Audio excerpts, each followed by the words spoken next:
Truk bermuatan batako ini rusak parah di bagian depan setelah menabrak beton pembatas jalan di kawasan Pancoran, Jakarta Selatan, Senin dini hari. Diduga kecelakaan terjadi akibat sopir hilang kendali. Ia mengemudi dengan kecepatan tinggi dalam kondisi hujan deras dan jalanan licin. Akibat kerasnya benturan, sopir tewas ketika terjepit badan truk. Jenazah korban kemudian dibawa ke Rumah Sakit UKI Jakarta untuk diserahkan ke pihak keluarga agar segera dimakamkan. Halo semuanya, selamat datang di podcast Berkendara dengan Selamat. Di mana kita akan mengobrol santai tapi serius soal keselamatan berkendara. Saya Rizky dan rekan saya Aan. Hari ini kita bakal bahas keselamatan berkendara untuk mengemudi truk, khususnya soal kecelakaan yang sering terjadi akibat kecepatan tinggi dan kondisi jalan. Betul Aan. Dan ini bukan cuma teori, karena baru aja terjadi kecelakaan di Pancoran, Jakarta.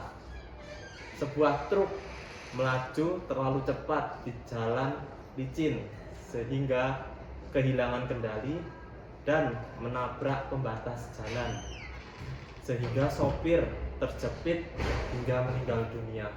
Ngeri ya. Iya, ini kejadian yang menyedihkan dan bisa kita ambil pelajaran.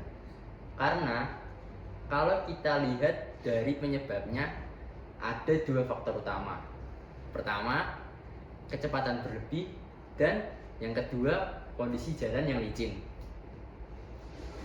Kita mulai dari kecepatan tinggi dulu nih. Truk itu kendaraan berat, beda sama mobil biasa. Semakin cepat lajunya, semakin sulit dikendalikan, apalagi kalau harus berhenti dengan mendadak. Betul. Kalau kita gabungkan dengan jalan yang licin karena hujan, resikonya makin besar. Ban bisa kehilangan cengkraman, truk bisa tergelincir, dan pengemudi kehilangan kendali.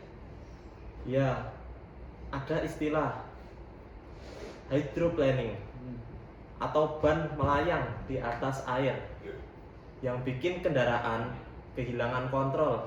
Ini sering terjadi kalau hujan deras dan ban tidak dalam kondisi prima. Betul. Makanya di kondisi hujan atau jalan yang licin, pengemudi truk harus turunkan kecepatannya, jaga jarak aman, dan hindari manuver mendadak. Setuju. Batas kecepatan bukan sekedar aturan, tapi dibuat untuk keselamatan. Apalagi di jalan perkotaan seperti Pancoran yang banyak tikungan dan juga kendaraan lain. Nah, selain kecepatan, kondisi kendaraan juga sangat menentukan keselamatan. Seberapa sering kita dengan kasus remblong atau ban pecah di jalan?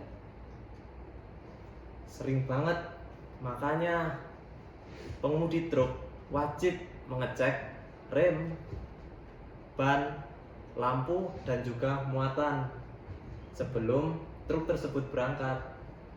Iya, apalagi ban. Ban yang sudah aus atau kurang angin bisa bikin cengkraman ke jalan berkurang, dan terutama saat hujan. Makanya perawatan rutin itu wajib. Jangan nunggu sampai ada masalah baru dicek, karena bisa berakibat fatal. Setuju.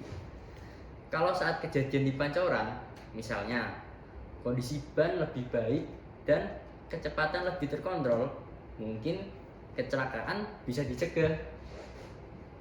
Sekarang kita bahas teknik berkendara yang lebih aman untuk pengemudi truk.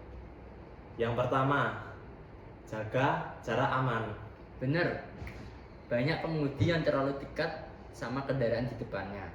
Padahal truk butuh jarak pengereman lebih panjang daripada mobil biasa. Terus pahami blind spot atau titik buta. Truk punya area yang bisa dilihat di spion, terutama samping dan bagian belakang truk. Makanya sebelum kita pindah jalur atau belok, pengemudi truk harus cek spion lebih dari sekali. Pastikan nggak ada kendaraan lain di titik buta. Dan satu lagi nih, pakai sabuk pengaman. Nah, banyak sopir yang merasa sabuk pengaman nggak perlu, nggak penting. Padahal hal itu bisa menyelamatkan nyawa mereka. Bahkan dalam kecelakaan di Pancoran ini, kalau supirnya pakai sabuk pengaman, mungkin dampaknya bisa lebih kecil. Ngomongin soal keselamatan, bukan cuma pengemudi truk, yang lain juga harus hati-hati. Tapi kita sebagai pengguna jalan juga harus mengikuti aturan. Betul. Misalnya, jangan memotong jalan truk secara mendadak, karena truk butuh waktu lebih lama buat berhenti. Dan jangan terlalu dekat di samping truk, karena kita dapat masuk di area blind spot itu. Intinya, kita semua harus lebih peka dan sadar kalau truk punya keterbatasan dalam bermanuver. Selain bertanggung jawab untuk pengemudinya, peran penting perusahaan itu penting. Mereka harus memastikan kendaraan layak dan sopir tidak dipaksa untuk bekerja lebih. Iya, banyak kecelakaan terjadi karena pengemudi truk kelelahan akibat jam kerja yang panjang. Padahal aturan sudah jelas, maksimal 8 jam sehari dan dengan istirahat yang cukup. Tapi di lapangan masih banyak ditemukan yang melanggar. Makanya pengawasan dari pihak berwenang juga harus diperketat supaya regulasi benar-benar dijalankan. Dari kejadian Pancoran ini, kita belajar bahwa kecepatan harus disesuaikan dengan kondisi jalan. Apalagi kendaraan harus prima dan pengemudi harus selalu waspada. Buat kita semua, baik pengemudi truk maupun pengguna jalan lainnya, keselamatan itu tanggung jawab bersama. Mari lebih berhati-hati saat berkendara. Terima kasih sudah mendengarkan podcast Keselamatan Berkendara. Jangan lupa bagikan video ini ke teman-teman kalian supaya yang lain dapat peduli soal keselamatan dan berkendara. Sampai jumpa di episode berikutnya. Stay safe dan tetap waspada di jalan. Sampai jumpa.